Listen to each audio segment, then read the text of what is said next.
आम लोगों को अब ये लगने लगा है कि देश में कोई सरकार है या नहीं है। इतनी महंगाई, इतने जबरदस्त बेरोजगारी, देश में इतना संकट, तो जनता संकट में परेशान है। सब लोग कल एक हुए थे और उन ताकतों के खिलाफ एक हुए थे जो आजादी के आंदोलन के खिलाफ खड़े थे और आजादी से कोई लेना देना नहीं था, और आज सत्ता हड़पने के बाद आजादी के इतिहास को भी विकृत करने में लगे हैं। तो अपोजिशन की यूनिटी ये इस समय बेहद जरूरी है देश के लिए। जिस तरह से देश जिस रास्ते में देश को धकेला जा रहा है, तो लोकतंत्र खतरे में, संविधान खतरे में। बाबा साहब अम्बेडकर ने जो चेतावनी दी थी देश के लिए कि कभी ये हिंदू राज यथार्थ बनेगा तो देश के लिए सबसे बड़ी कैलामिटी होगी, सबसे बड़ी विपत्ति। और खुद देश में जहां जहां फोटो खिंचवाने का मौका मिलता है वहीं जाते हैं। मणिपुर जल रहा है, अब नहीं जाएंगे। चुनाव का समय आएगा तो तुरंत चले जाएंगे, रैली करने चले जाएंगे। कल जिस तरीके से सभी विपक्षी दल के नेता एकजुट हुए थे पटना में, उसको लेकर भाजपा में बौखलाहट देखी जा रही थी। भाजपा वाले लगातार प्रेस कॉन्फ्रेंस करते हुए, बातचीत करते हुए, मीडिया कर्मियों से बातचीत करते हुए लगातार महागठबंधन के नेताओं पे हमलावर थे। इस मुद्दे पर हमारे साथ बातचीत करने के लिए सीपीआई एमएल प्रमुख दीपांकर भट्टाचार्य सर हैं, जिनसे बातचीत करते और जानते हैं। सर, सबसे पहले हमारे चैनल में आपका स्वागत है। नमस्कार। कल जिस तरीके से महागठबंधन के जितने भी नेता एकजुट हुए थे विपक्षी दल के पटना में, उसको लेकर भाजपा में बहुत बौखलाहट देखी जा रही थी। आखिर इतनी बौखलाहट क्यों? अच्छा, तो बौखलाहट आप लोगों को अच्छा पता होगा। हमने तो 2-4 टिप्पणी देखी जी। सारे नेता अब कुछ ना कुछ बयान दे रहे हैं, तो बौखलाहट तो मेरे ख्याल से बहुत स्वाभाविक है। डर है भारतीय जनता पार्टी में। उनको पता है कि मान लीजिए सामने चुनाव है और इन्होंने कुछ नहीं किया। इस देश में कोई सरकार आज भी है कि नहीं है। जैसे मणिपुर के लोगों से अगर आप पूछेंगे जी, तो 50 दिन से कोई प्रदेश जल रहा है जी, और वहाँ कोई सरकार नाम की कोई चीज नहीं है। तो ये लगभग देश के हर हिस्से में आम लोगों को अब ये लगने लगा है कि देश में कोई सरकार है या नहीं है। इतनी महंगाई, इतने जबरदस्त बेरोजगारी, देश में इतना संकट, तो जनता संकट में परेशान है और सरकार जो है वो अपने में मस्त। एक तरीके से कल हमने इसलिए कहा कि भारतीय जनता पार्टी का नाम बदल करके भारतीय सत्ता पार्टी रख देना चाहिए। तो इस कदर सत्ता और जनता में ऐसी दूरी, और कोई सत्ता में इतना, उस सरकार के पास इतना सत्ता का घमंड, तो ऐसा जब हो जाता है तब तो उनको पता है कि भाई, और विपक्षी जो कल मीटिंग हुई, ये मीटिंग तो कोई सामान्य बैठक नहीं थी जी। पूरे वाकई देश भर से लोग थे, तमिलनाडु से लेके कश्मीर तक, महाराष्ट्र से लेके बंगाल तक। तो हमें लगता है कि इस बैठक में एक तो भौगोलिक रूप से भी, अगर आप इसको राजनीतिक रूप से देखें तो इसमें लगभग जो टोटल पॉलिटिकल स्पेक्ट्रम है देश में, भारतीय जनता पार्टी के अलग, तो सभी धारा के लोग मौजूद थे। कांग्रेसी घराने के लोग थे, समाजवादी धारा के लोग थे, पूरे देश के तीनों कम्युनिस्ट पार्टी के लोग हम लोग थे, क्षेत्रीय दल भी यहाँ थे। और इसको थोड़ा और आगे पीछे जाकर के हम देखें तो आज़ादी के आंदोलन के हिसाब से, तो आज़ादी के आंदोलन की जितनी धाराएं थी, सब लोग कल एक हुए थे और उन ताकतों के खिलाफ एक हुए थे जो आज़ादी के आंदोलन के खिलाफ खड़े थे और आज़ादी से कोई लेना देना नहीं था, और आज सत्ता हड़पने के बाद आज़ादी के इतिहास को भी विकृत करने में लगे हैं। इसलिए निर्णायक लड़ाई देश में तैयार हो रही है। भाजपा को ये मालूम है और इसीलिए डर है, बौखलाहट है। बैठक में सर निष्कर्ष क्या निकला? निष्कर्ष तो पहली बात ये निकला कि अपोजिशन को बिल्कुल अब यूनाइटेड होकर चलना चाहिए जी। क्योंकि अक्सर लोग ये कहते हैं कि बीजेपी 30%, 35%, 37% उसके पास वोट है, अपोजिशन है 67%, 5%, लेकिन डिवाइडेड है। तो अपोजिशन की यूनिटी ये इस समय बेहद जरूरी है देश के लिए। तो ये जो जरूरत है, सब लोगों ने ये महसूस किया। दूसरा, लोगों ने ये महसूस किया कि सिर्फ ये चुनाव का सवाल नहीं है। जिस तरह से देश जिस रास्ते में देश को धकेला जा रहा है, तो लोकतंत्र खतरे में, संविधान खतरे में, और जैसा मणिपुर में हो रहा है वैसा ही अगर ये तो कोई कहीं एक जगह से शुरुआत होती है, तो इसी तरह से देश अगर जलने लगे, टूटने लगे, तो हम क्या करेंगे। तो वैसे में ये देश को बचाने की बात कल आई कि भारत जोड़ो और भारत तोड़ो, ये नफरत, उसके खिलाफ पूरे देश में एकता की बात ये आई कि सत्ता बनाम जनता की लड़ाई। तो हमें लगता है कि ये संकल्प अपोजिशन की कल मीटिंग में साझा संकल्प था। बाकी जो आगे और तय करना है उस पर भी तय होगा। गठबंधन का कोई स्वरूप, कोई कार्यक्रम, उसको लेके पूरे राष्ट्रीय स्तर पर कोई अभियान, चुनाव के लेकर के कैसे सीट शेयरिंग हो, तो उसके कोई सही फार्मूला अलग अलग राज्यों के लिए, ये सब काम तो आगे होना है। सर, बिहार के पूर्व उप मुख्यमंत्री का ये कहना है सभी नींबू एक जगह पटना में इकट्ठे हो गए हैं और नींबू एक भी मतलब कोई भी खराब होगा तो दूध फट जाएगा, दूध फटेगा शायद पनीर बनेगा। पूर्व उप मुख्यमंत्री का ये बयान था। अब जो हो, अब पनीर बनेगा, कोई इसके बाद और भी सोच सकते हैं कि उस पनीर को खाएंगे। मतलब विपक्षी दल को नींबू से संबोधित किया। नहीं, अब नींबू से लेके पनीर से लेके जो भी करे, हमें लगता है कि ये तो इस समय, किसी और ने कहा कि ये कोई बाढ़ आई है देश में, सांप गोजर बिल्ली आदमी सब आप बताइए, बाढ़ तो सच में आई है, ये कोई विपक्ष के लिए बाढ़ नहीं आई। बाबा साहब अम्बेडकर ने जो चेतावनी दी थी देश के लिए कि कभी ये हिंदू राज यथार्थ बनेगा तो देश के लिए सबसे बड़ी कैलामिटी होगी, सबसे बड़ी विपत्ति। तो आज अगर सच में पूरे देश के लिए ऐसी आफत आ गई तो देश को बचाने की कोशिश तो हम लोग बिल्कुल करेंगे, लोगों को बचाने, देश को बचाने, संविधान को बचाने। और ये घमंडी लोग हैं जो मजाक उड़ा रहे हैं इन चीजों का, तो हमें लगता है कि ये कोई, देखिए, कुछ नेताओं का मिलना नहीं था, किसी का इसमें कोई बस अपने बचाव के लिए नहीं था, ये देश के लिए, संविधान के लिए, लोगों के लिए, तो ये जरूरी है और ये समय बता देगा। सर, जिस टाइम विपक्षी दल का बैठक चला था, अमित शाह अपने रैली के भाषणों में बोल रहे थे कि मतलब सभी लोग वहां पर फोटो सेशन के लिए एकजुट हुए हैं, उस मीटिंग का कुछ निष्कर्ष निकलने वाला नहीं है, हम लोग 300 सुपर सीटें जीत रहे हैं 2024 में। वो तो हमेशा जीत रहे हैं, बोल रहे हैं, कर्नाटक में भी जीत रहे थे, दिल्ली में भी जीत रहे थे। तो हमें लगता है कि देखिए, भारतीय जनता पार्टी वो खुद जिस तरह की पार्टी है, उनकी राजनीति जो है वो लोग कहते हैं फोटो आप, और मैं कहता हूँ फोटो आपके साथ फोटोशॉप भी जोड़ दीजिए। तो नकली फोटो बनाना दूसरों के बारे में, और अपने यहाँ तक कि विदेशों के शहर दिखा करके उसको अहमदाबाद बता देंगे, कभी बता देंगे कुछ भी। तो नकली फोटो, और खुद देश में जहां जहां फोटो खिंचवाने का मौका मिलता है वहीं जाते हैं। मणिपुर जल रहा है, अब नहीं जाएंगे, चुनाव का समय आएगा तो तुरंत चले जाएंगे, रैली करने चले जाएंगे। इसीलिए भारतीय जनता पार्टी तो इसकी पार्टी है, लेकिन हम लोग तो इस समय वाकई फोटो तो बहुत कम कल आई, मीडिया की उपस्थिति वहां बहुत थी नहीं। मीटिंग तो इसलिए थी कि सच में 15-16 पार्टी अगर एक साथ है तो बातें हो और एक रास्ता निकले, तो देश के लिए रास्ता निकले, और मुझे तो भरोसा है कि रास्ता निकलेगा और उसकी शुरुआत हो चुकी है। सर, भाजपा ये पूछ रही है कि 2024 में आखिर विपक्षी दल का दूल्हा कौन होगा?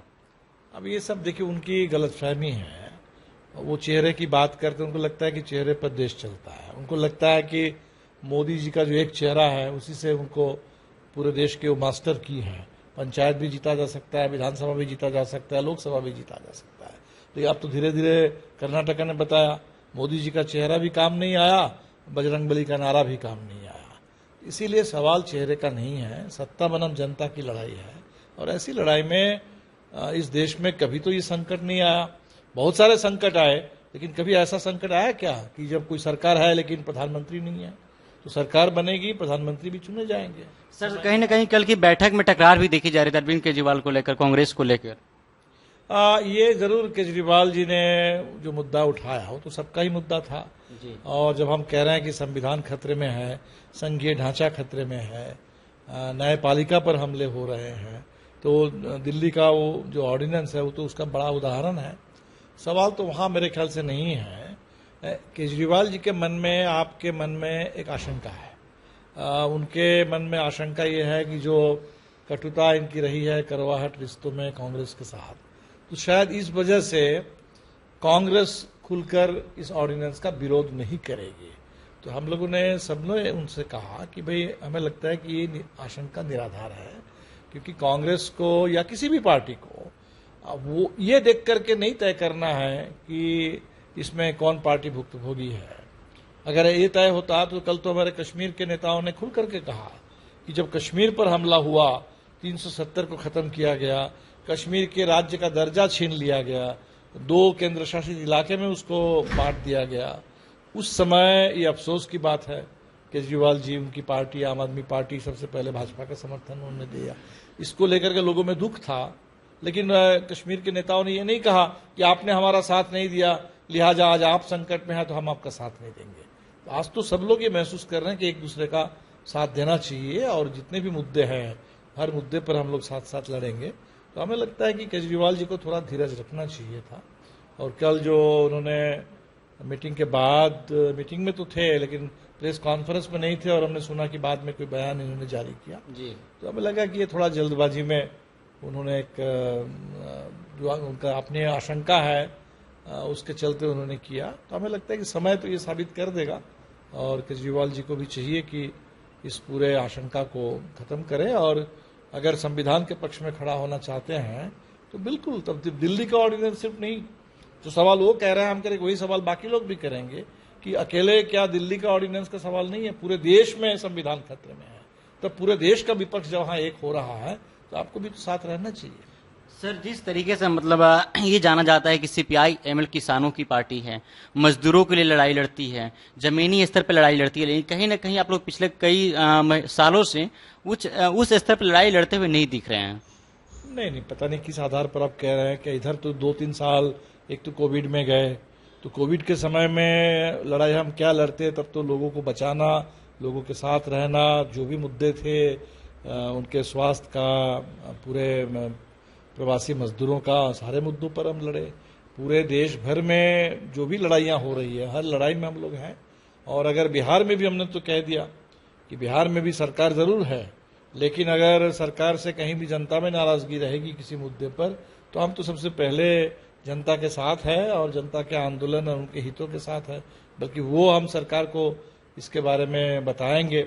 और जैसे अभी बिहार में शिक्षक नाराज चल रहे हैं जी, तो बिल्कुल महागठबंधन में बात हुई, हम लोगों ने उठाया कि भाई इस पर ध्यान देना चाहिए, इस पर पुनर्विचार करना चाहिए।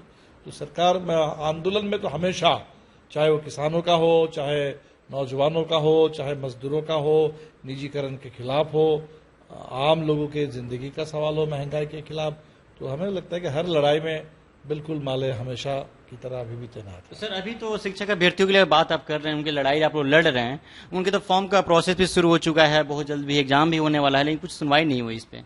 बिल्कुल, इसलिए बात तो हो रही है, महागठबंधन में भी बात हुई है, मुझे लगता है कि सरकार के स्तर पर भी बात होगी, और हम उम्मीद करेंगे कि सरकार इस पर संजीदगी के साथ सोचेगी और पुनर्विचार करेगी इस मामले में। सर, अगली मीटिंग शिमला में होने वाली है, क्या उसमें जो प्रधानमंत्री का चेहरा होगा उसमें घोषित होगा क्या? देखिए, बात तो ये हुई कि पहली बात, प्रधानमंत्री के चेहरे की कोई आवश्यकता है नहीं जी। ये जरूर आवश्यक है कि हम पूरे देश के लिए एक ठोस कार्यक्रम तय करें और उसको जनता के बीच में ले जाने के लिए एक अभियान का एक प्रारूप तय करें, और ये सब कुछ मेरे ख्याल से हो जाएगा। और जब समय आएगा प्रधानमंत्री चुनने का, तो प्रधानमंत्री भी चुन लिया जाएगा। क्या सर 2024 में कितने सीट आप लोग जीत रहे हैं, मतलब कोई क्या अंदाजा है आप लोग? नहीं, हमें तो लगता है कि इस समय देश में जनता जिस तरह से परेशान है, कर्नाटका में जिस तरह से आपने देखा कि लोगों ने बहुमत दिया, तो हमें तो लगता है कि भारतीय जनता पार्टी को करारी शिकस्त मिलेगी और ठीक ठाक बहुमत इस बार इस गठबंधन को मिलेगा, क्योंकि लोगों को पता है कि अगर कहीं भी सीटें कुछ कम रह गई तो ये खरीद फरोख्त करने वाली पार्टी है, ये सत्ता में चिपके रहने वाले लोग हैं, छोड़ना नहीं चाहते हैं। इसलिए बिल्कुल अगर इनको सत्ता से बेदखल करना है तो ढंग से करना है, जम के, जैसे कर्नाटका ने किया, जैसे मध्य प्रदेश के लोग तैयारी कर रहे हैं, और हमें लगता है कि पूरे राष्ट्रीय चुनाव में, लोकसभा के चुनाव में भी ऐसा ही होगा।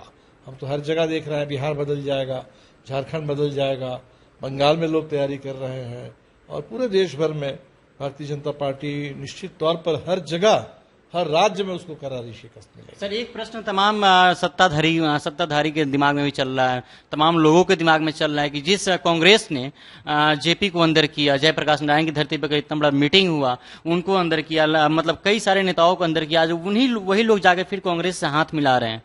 तो बिल्कुल हमें लगता है कि वही लोग तो मिलाएंगे, क्योंकि उनको पता है कि आपातकाल होता क्या है, और वो आपातकाल तो बच्चा था।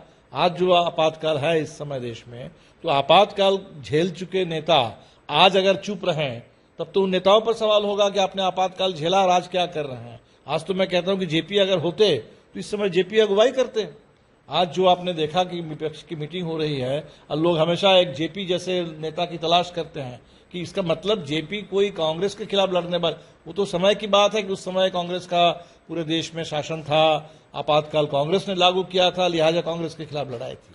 लेकिन जेपी की लड़ाई तानाशाही के खिलाफ थी, और आज जो तानाशाही है वो उससे ज्यादा बढ़ी हुई तानाशाही है। और उस समय तो सिर्फ राज्य की लड़ाई थी, राज्य बनाम नागरिक। इस समय तो पूरे समाज को इन्होंने बर्बाद कर दिया, जो हिंसा फैला दिया जिस तरह से, मणिपुर को जिस तरह से जला दिया। तो इसलिए आज तो संकट बहुत बड़ा है। अब बड़े संकट में बड़ी एकता चाहिए, निर्णायक चाहिए। और हमें इस बात की खुशी है कि उस दौर में अगर आप आपातकाल को याद करें तो पूरे दक्षिण में जो भी कारण रहा हो, लोगों को बहुत आपातकाल का वो महसूस नहीं हुआ, और वहां चुनाव में भी उसका कोई असर नहीं दिखा। लेकिन अब जो देश में अघोषित और स्थायी आपातकाल चल रहा है, बहुत ही खतरनाक, हम तो कहते हैं कि इसको आपातकाल मत कहिए, इसको आफतकाल कहिए। इस आफतकाल में पूरे देश का हर हिस्सा महसूस कर रहा है, और साउथ ने आपने देखा कि किस तरह से भारतीय जनता पार्टी के खिलाफ ठान लिया है। तो पूरे देश में लोग तय करेंगे और बिल्कुल इससे देश को निजात मिलेगी। शुक्रिया सर, हमसे बात करने के लिए। हमारे साथ दीपांकर भट्टाचार्य सर थे। जिस तरीके से कहा कि इमरजेंसी से भी ज्यादा बदतर स्थिति इस समय पर हो चुकी है, आपातकाल भी इसको नहीं कह सकते हैं, ये आफतकाल हो चुकी है। जो इस समय का मौजूदा जो समय है, ये आफतकाल से भी बदतर है। तो चलिए, बहरहाल इस खबर में इतना ही। मेरा नाम आदित्य है। अब तो पंचायत देख रहे, तो आप इस वीडियो के बारे में क्या सोचते हैं कमेंट्स करके बताइएगा, और चैनल पर अभी तक नए हैं तो चैनल को सब्सक्राइब कर लीजिएगा, वीडियो को शेयर कीजिएगा। बहुत बहुत शुक्रिया।